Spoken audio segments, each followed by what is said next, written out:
Next, I want to go over the articulation. So let's pretty much cover calling battle axe. We have a swivel here at the head, so not too much like up and down range, but you can kind of get them looking to the sides if you really wanted to.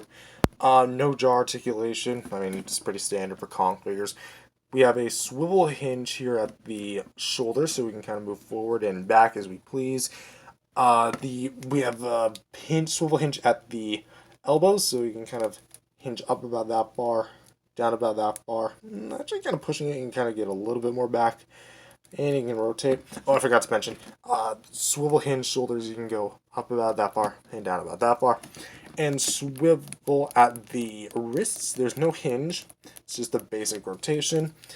At the legs, there is no ab crunch, but you can turn this far at the leg, go back about this far at the leg, and if you rotate it, you can actually kind of go out to the side, which I do like.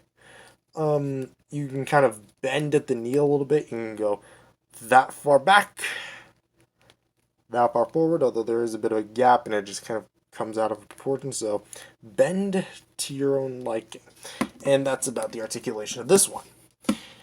Fighter Jet Kong, I mean, do we really even need to go over it? Swivel head, swivel hinge shoulders, swivel hinge elbows, swivel wrists, although my wrists are a bit more loose on this one.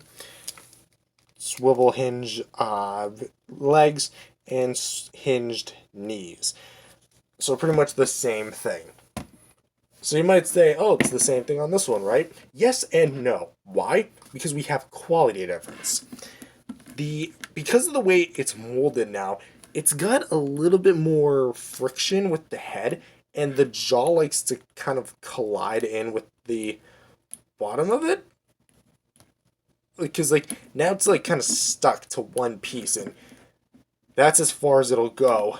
That's as far as it'll go. But you can push it to where you can get a full 360, but then you get something like that, and that just looks horrifying. So comfortably it goes from left to right about that far. Swivel hinges at the shoulders. You can go up about that far, down about that far, and can rotate pretty much all the way around. Swivel hinges for the elbows and go to the side. The Beast Glove arm can go only this far. Hold on. It can go this far, this way. Pushing it as hard as you can this far that way. You can bend in about this far and straight. Hold on. You can bend in about this far and can straighten out about this far. And no wrist articulation on this side. This side, however, can go a little bit higher up, that far down, and can rotate. The elbow can go a bit more inward, a lot more outward, and can rotate. And the wrist can actually rotate on this one, which I do appreciate. Now, the waist. There is a seam line, but again, much like the other ones, there's no posability. I don't think that if you were to break this, that they would get a joint. It's just merely a glue seal. So they probably had that square peg situation like they did with the Godzillas. But you do get a swivel hinge here at the leg, so you can kick forward about that far, backwards about that far, go to the side, do the splits, and you can bend the knee, which you can go backwards about that far, pushing as hard as I can, straighten out about this far, which at least it doesn't go as completely crooked and broken as the other one did. And yeah, there's no feet articulation, which I do find a little odd, but mainly the big difference is the wrist articulation on the Beast Glove arm is non-existent, and I feel as if the quality, let's just put everything out here, the quality of the figures, it's certainly a lot better than how it used to be.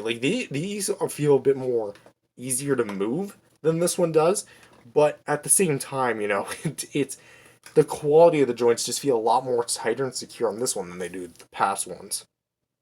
So we're gonna go right on to accessories, and because all of them are the exact same size. So let's go ahead and kind of dabble into what they come with. Now, something that's cool about all Monsterverse figures is that they come with some form of accessory. Even Ghidorah, who didn't come with like an accessory, came with the battle damage. That's something that all Monsterverse releases have had up until this point. At least the 6-inch basic. So, what does the Battle Axe come with? The Battle Axe. And also comes with a sheet of battle damage from the arm. Now, it is worth noting that the battle damage quality has varied over the years, and I will say, like, just putting it on here, how you put it on has never been easier. Simply coming at a, I want to say, an upward angle first, and then just kind of shimmy it down, and then there you go. And how you put the battle axe on, you just simply slide it through his thumb, because it's made of a soft plastic, and there you go, he's holding the axe. So, pretty much speaking, no complex assembly required. It's not like you're assembling the figure itself. Now, let's talk about Fighter Jet Kong, because he's in an interesting place. He did not come with his fighter jet. Why? Because I bought him used. Um, so, yeah, got this on a secondhand site, and I'm pretty sure that, like, they just didn't get it. But he did come with his signature battle damage, which, let's, come on, get it? Oh man, ain't you a tricky one. Yeah, doing this all in one take, so. There you go. There's his battle damage. Literally the exact same as the Battle Axe Kong.